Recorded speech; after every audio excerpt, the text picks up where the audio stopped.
Hello and welcome to Analysis with me, John Rees. Almost 3/4 of all people arrested in China for endangering state security last year came from the western Xinjiang Province. The province, which borders Afghanistan and a number of former Soviet Muslim republics, has seen ethnic tensions rise in recent years between the Han Chinese and the indigenous Uyghur Muslim groups. The province has official status as an autonomous region in China, much like that of Tibet. But it has historically been under direct control from central government, and a policy of settling ethnic Chinese in the region has greatly diminished the size of the Uyghur population, which now stands at 43% in the province. This has been followed by curbs on religious and cultural freedoms. The Chinese government has restricted the number of Uyghurs who can take part in the Hajj pilgrimage to Mecca. And it's steadily phasing out the Uyghur language, which is written in Arabic, from schools and government offices. In 2009, riots broke out in the regional capital, killing almost 200 people. So, is China looking to eliminate the Uyghurs from the province? Is this for cultural or economic reasons? Joining me to discuss this is Anwar Tohti Bugda, who's former president of the Uyghur Association of the UK. By Skype, we're joined by Arzu Merali, director of the research at Islamic Human Rights Commission. And we're joined at Skype by Christian Tyler, author of Wild West China, The Taming of Xinjiang. And also on the phone, we have Brad Adams of Human Rights Watch. Welcome to you all. Anwar, what is the condition now of Uyghurs in Xinjiang? What are they facing? That is, to explain this, I have great difficulty because our audience or Western peoples, they know very, very little about us. So in that case, I can't spend much longer time to explain this to you. I just want to say, basically, we as Uyghur people are living in this land for a long time, and now we have found that ourselves become stranger to our own land. And that is the main problem, because we can't find a job, and we can't, our land taken by the state and given to the Chinese migrants. And our people and left with no land. And that is what is happening. We can't survive in our own land. Christian Tyler, I mean, you've looked at the history of the Uyghur people. What's the kind of larger context here? Well, it's instructive to look back at the history of the place, because part of the justification for the present Chinese regime is that this part of Asia has always been under their jurisdiction. It's always really been part of China, much as they say the same of Tibet. But if you look at the history of the place, you'll see that although the Chinese have been there in and out, off and on, for two millennia, their rule in those parts has often been very shaky and very short. It's worth saying also, I think, that with the last, when the region was fully conquered by the Chinese Qing dynasty in 1750s, the rule didn't last all that long. The garrisons who were posted there gradually decayed, and when there were Muslim revolts and so on, they were unable to maintain control. But it's worth noting that in that early period of the Qing rule, that they were very careful, the Han Chinese, they were very careful to respect the religious and sexual and cultural customs of the Uyghurs, not to provoke any unrest with them. And one has to say that in the modern era, and especially in the last 10, 20 years, one has seen an increasing lack of respect, really, for the culture of the native people. And not surprisingly, the number of protests which have turned violent has been on the increase. Brad Adams, so what are you hearing now about that modern situation that Christine Tyler was talking about there, about the increasing attempts to marginalise that community? Well, I think there are parallels with Tibet, and there are separate issues. What's clear is that China has an imperial view of this part of Western, what's now considered to be Western China. One can engage in endless historical discussions about whether this was always part of China when these regions were independent, which I don't think get people very far. In Tibet, the Dalai Lama has basically said that he accepts the idea of autonomy, and there are people in Xinjiang who don't accept that, and that's not something that I think that Human Rights Watch would take a position on. But the consequence is that the Chinese state is even more punitive in Xinjiang than it is in Tibet. And as one of your previous speakers said, we know a lot more about Tibet and other parts of China than we know about Xinjiang, partly because of geography and partly because the borders are so very difficult to cross. It's hard for us to research in Xinjiang, and even harder in Xinjiang than in Tibet, to give you a sense of how difficult it is. The Chinese state also capitalizes on the post-September 11, 2001 antipathy in much of the world and fear towards Islamic extremism. So they conflate people who are opposed to the way that China is behaving in Xinjiang with Islamic fundamentalism. And of course, there may be some, but the overwhelming majority of people there are opposed to the way that China is trying to change the way that Islam is practiced, the way that they ban overt displays of Islam in public schools, the way they try to tell people which version of the Quran they can read, all sorts of restrictions on religious freedom in Xinjiang.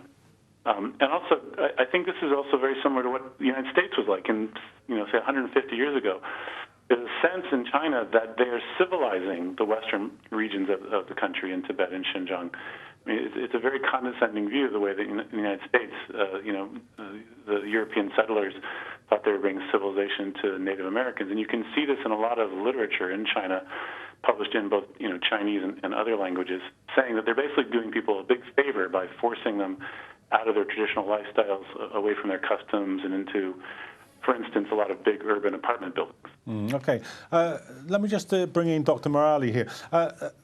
Do you think that this is a kind of a language that we've heard very, very frequently, really, over the last 10 years and more of the war on terror, as Brad Adams was suggesting there, that attempts to demonize any group of people with the label Islamic extremist?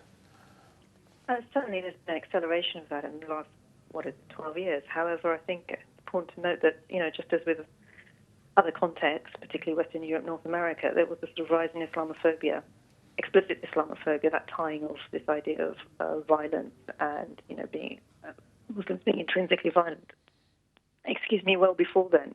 And it's also a narrative that the West. So you already had Uyghurs and their various issues, their various complaints and claims-making processes demonized in this way. I'm thinking back now to a Channel 4 documentary series called Shanghai Vice, which supposedly was fly-on-the-wall documentary following around Shanghai Vice Department and the police. And yet it was woven throughout with this narrative of, criminality, whether it was vice or terrorism, being linked with Uyghurs. Now, when you're talking about something in the 1990s being like that, you can only imagine how much more that has been transformed in a post-9/11 environment where you have this kind of close cooperation between all sorts of strange bedfellows, specifically around this idea, and everybody's made capital out of it. Anwar, is what's happening here, is part of this process a kind of driven by industrialization in China? Brad was mentioning a similar process with the process of civilizing the West, but that too was about kind of trying to mold a kind of monolithic and homogeneous nation as part of a process of industrialization. So are these two things linked? It is not that easy to distinguish if these two things are linked. What I understood is this is purely part of Chinese imperialism expansion to expand his territory, and not only for that, it is to secure his energy supply from the Middle East. So he needs a legitimate reason to put a huge number of military presence in the Central Asia, and for that he need to create a need for the military presence. And that is why what the Chinese government is doing. And in reality, Uyghur people, they are not extremist Muslim. They enjoy dancing, even at night they enjoy a cup of beer in the street.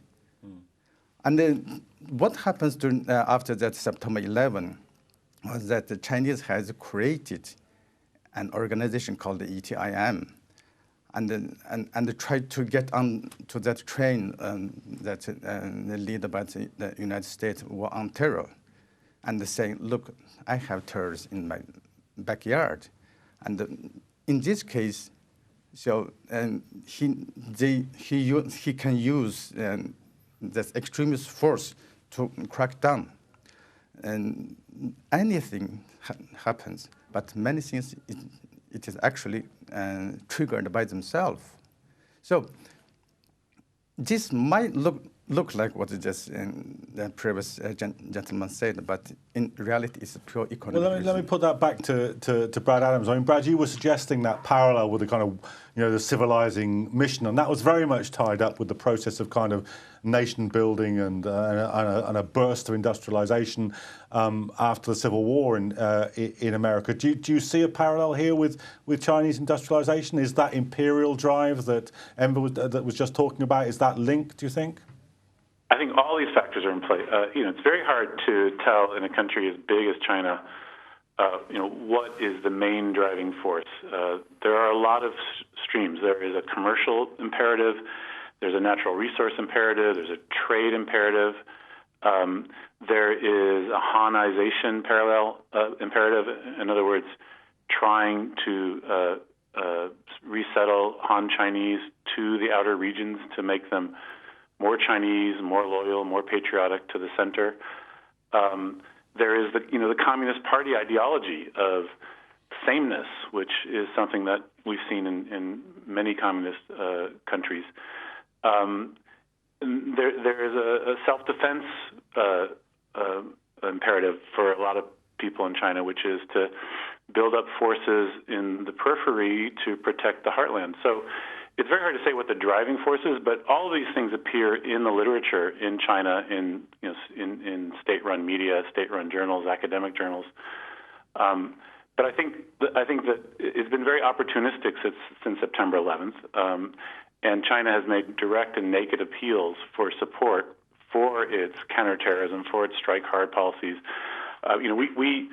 We called one of our reports on Xinjiang devastating blows because that's the term that the party secretary in Xinjiang, Wang Lekan, used in January 2003. He said, Xinjiang will always keep up the intensity of its crackdown on ethnic separatist forces and deal them devastating blows without showing any mercy. And that's basically the view from Beijing transmitted through the party secretary there. They are intensely worried in Beijing about separatism around the country, and they see Xinjiang as one of the places where there's the greatest amount of separatist activity. Okay, well, we're now joined on the phone by Kaiser Abdulrazil, president of the International Pen Uyghur Center. Kaiser, how do you read the causes here, the drive against the Uyghur people in Xinjiang? Yes, this is for my own personal view, of course. What I just think today's situation in Xinjiang is just as our previous speakers mentioned, it's the expansion of the Chinese regime for that other part of the world. We don't think the so-called the Uyghur Autonomous Region is a part of China. This is occupation. So under occupation, they're controlling with that the regime by central government of Beijing. All things, the uprising is happening in today in the Uyghur Autonomous Region is because of the hard pressure from the central government. Okay, Anwar, do you think that there's a solution to this? And if so, what do you think it is? Is it that this becomes an autonomous, self-governing region? Solution,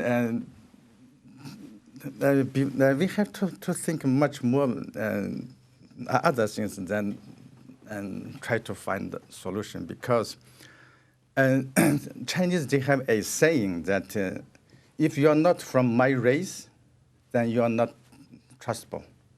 So they don't trust us.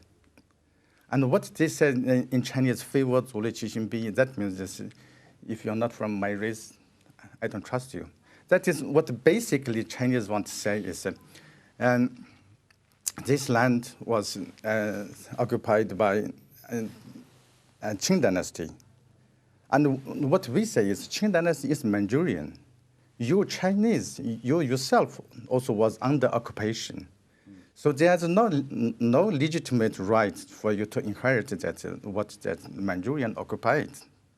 So we deny this. And during my more than a decade campaign on this Uyghur course, I found that many Chinese scholars and the Chinese people, they don't know actually what we want. And we, on the other hand, many Uyghur people, sometimes they are barking on the wrong tree. They think that central government policy is good, but there's local cadres, local officers, they are doing things wrong.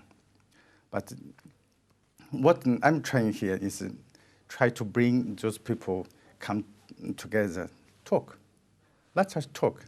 But Chinese government, they're reluctant to do that because if they agree to talk, that means they recognize us. So therefore, because they want to save their face, they don't want to recognize us, so they don't want to talk. So in such case, and that is something like catch-22, and the things will become more and more extremist. Okay, Christian, are there any sort of resources here from the history of the development of this issue that we might bring to bear on a possible solution? Well, I think it's it should be said that there have been periods during the communist period of communist government in China when they've realised themselves that they've been pressing too hard and too fast and unfairly on their ethnic minorities. Zhou Enlai famously wanted to make a declaration about playing fair with the ethnic minorities, and Hu Yaobang, after Mao, went to the West and was anxious to pacify people and reassure them about the good intentions of the Chinese government. So it has been possible, even under the communist system, for people to take a more pragmatic view of their rule in that region. I should say that I do see resemblances. I mean, with I call my book Wild West China because it was a kind of reference to the Americans conquering their West, or indeed the Russians conquering Siberia. But they had the feeling, the Americans, of what Jefferson called manifest destiny. It was their job to civilize these people. I agree with that motivation. But I think one has to, one of the most important issues now is that in China as a whole, as you know, they're trying to grant economic freedoms and the opportunity to make money in return for political acceptance. You can earn what you like, but you can't say what you like. And in the West, of course, which is traditionally much poorer than the East, they've wanted to show that they're trying to even the balance by developing the West. The trouble is that, and they're hoping, of course, that people will enjoy the flats and the hot and cold running water and the things that they're getting. But the trouble is that they're not, the benefits of this industrialization or modernization are not really reaching the Uyghur people. Most of the natural resources are destined to go out of the region back to inner China. And it's this feeling that it's their resources that the government wants, and not fairness, that's behind a lot of the very bad feelings between the two communities. So, Christian, I mean, you and Brad and in the discussion here in the studio, we've raised this parallel now a number of times with the American West, but in some ways, that's an unhappy ending for the Native Americans. Do you think this is a similarly unhappy ending looming before the Uyghur people? No, I don't think so. I think if things carried on as they are, it's hard to say what would happen. But I think at the rate we're going, there'll be a lot of destruction of the fabric of Uyghur life. I mean, Kashgar city is already turning quite rapidly into a Chinese city, and the old ancient Muslim city is disappearing. But I don't think the people are going to be removed or obliterated in the way the Red Indians were wiped out. No, of course not. And I also think that there will come a moment, not very far ahead, when the Chinese government, the rulers, the Politburo, will recognize that they have to institute genuine rule of law. That means human rights, and that from those human rights, political rights will be established. And questions of autonomy or what kind of relationship Xinjiang or Tibet have with China will to some extent be marginalized. Okay, well, let me just put that point to Kaiser, because it doesn't look as if it's moving that way at the moment. I mean, there's flagpoles with the Chinese flag being stuck up outside the mosques in the province. That's not indication of a mindset that any degree of autonomy is going to come along real soon, is it? Kaiser, can you hear me? Hello, you asking me? Well, let me put that point to you, because I think we've lost the contact there. I mean, that's a pretty provocative thing to do, isn't it? Stick up a flagpole with the Chinese flag in front of the mosque. As I said, because Chinese Communist Party, they are made up by Chinese people. They care pretty much about the faith. And this is a very strange phenomenon to the Western people, because they care this very much. And this is not only they put that flag in the mosque, you pray. Because those imams, they have to say, before praying, leading others pray, they have to say, under the great leadership of the Communist Party, then say, Bismillah ar-Rahman ar-Rahim. Then the things began. And this is a typical Chinese way of doing things. They try to put deep into your head that who is the master is. Okay, well, I'm afraid we're going to have to leave it there, but we will be continuing with this discussion after the break, and we'll be focusing on David Cameron's recent visit to China and thinking about what he might or might not have said on these issues. Do rejoin us for the second part of analysis.